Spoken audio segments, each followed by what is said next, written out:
आइए भाई, bank of Baroda की बारी। एमडी और सीईओ देवदत्त चांद साहब हमारे साथ रेडी नजर आएंगे आपको। Devdatt sir, hi, good morning, thank you so much जुड़ने के लिए। अच्छा, रिजल्ट्स एक बार एक्टर साहब स्क्रीन पर रखिएगा।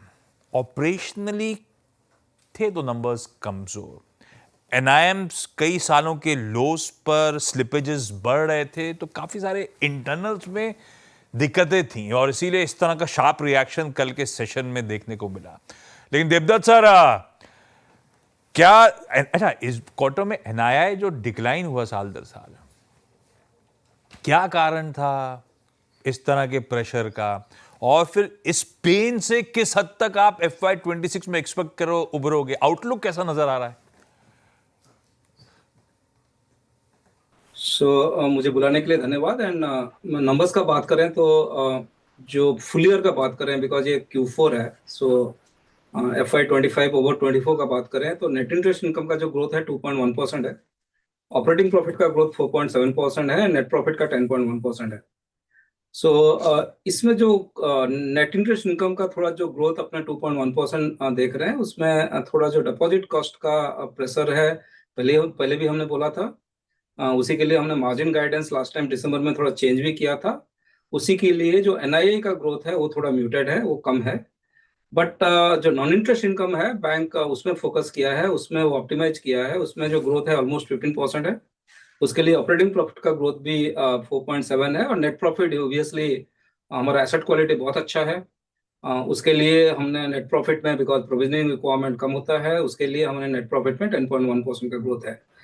आप ये नंबर्स सपोज जो मार्केट कंडीशन रहा है फुल ईयर में FY25 में, उसमें देखेंगे तो ये नंबर्स मार्केट से अलाइंड है, इन द सेंस ये जो ट्रेंड है सिस्टम के लिए भी है, हमारे लिए भी है। बट मोस्ट इम्पोर्टेंट पार्ट है जो मार्केट का जो चैलेंजेस है लिक्विडिटी में था, कि रेट ऑफ इंटरेस्ट में थोड़ा एलिवेटेड डिपॉजिट कॉस्ट था, उसी का होने के बावजूद भी हमने जो प्रॉफिटेबिलिटी है, जो ROA है, उसमें ऑप्टिमाइज करने में कामयाब रहे हैं। तो I think we had a good quarter and good financial full year. And bank का जो फाइनेंशियल परफॉर्मेंस है कंसिस्टेंट रहा है, स्टेबल रहा है। ये एक दो क्वार्टर से नहीं, लास्ट 10-12 क्वार्टर से लेंगे तो I mean fundamentally I think कि बैंक का जो बिजनेस मॉडल है उसमें कंसिस्टेंसी एक की थीम है, एंड आउटलुक ऑलवेज पॉजिटिव का तरफ रहता है। अच्छा, तिमाही आधार पे आपके ग्रॉस एनपीएस नेट एनपीएस के फिगर्स में इम्प्रूवमेंट है, बट अगर मैं एब्सोल्यूट टर्म्स में देखूं तो आपके नेट एनपीएस में एक बढ़ोतरी है। थोड़ा सा इसको समझाएंगे सर?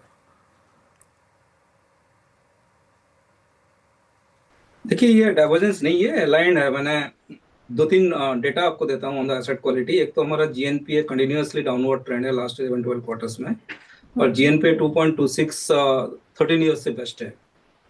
सेकेंडली, नेट NPA जो है that is also clearly downward trend, और ये ऑलमोस्ट 0.6 का रेंज में आ गया है। जो दो रेशियो हमने गाइडेंस पहले दिए थे, slippage ratio and credit cost, हमने स्लिपेज का गाइडेंस दिए थे 1.1 to 1.25, बट स्लिपेज 0.7 में फुल ईयर में रहा है। वो लास्ट ईयर से 0.99 था, उसमें कम आकर 0.7 में आया है। सेकेंडली, क्रेडिट कॉस्ट जो है हमने 0.75 का गाइडेंस देते हैं, अप टू बोलते हैं, बट देन इस साल 0.47 रहा है, जो अगेन लास्ट ईयर से बेटर है। दो और डेटा जो आपको बताता हूं कि जो फुल ईयर का प्रोविजन है वो last year provision full year से कम है।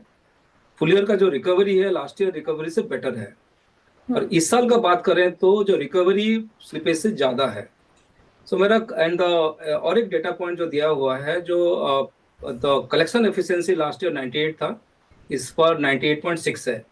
If you look at overall जो एसेट क्वालिटी का जो कंस्ट्रक्ट है, जिसमें कि कोई भी पैरामीटर लीजिए, उसमें बैंक ने अच्छा किया है। मीनिंग देयर बाय जो फ्यूचर आउटलुक एसेट क्वालिटी का बेस्ट में जो एस्टिमेट करते हैं, उसमें मुझे नहीं लगता कोई भी पैरामीटर में बैंक ने कोई रेशियो है जो एलिवेटेड है जिसके कोई कंसर्न क्रिएट कर सकता है। Okay Devdatt sir, thank you so much जुड़ने के लिए। आज थोड़ा ऐसे नंबर्स इंटरनल डिसअपॉइंटिंग थे, पर खामियाजा तगड़ा था। कल एक समय तो 10% के दबाव के साथ बैंक ऑफ बड़ौदा का काउंटर ट्रेड कर रहा था, आज भी ऊपर से लड़खड़ाया हुआ ही नजर आएगा। रचना जी,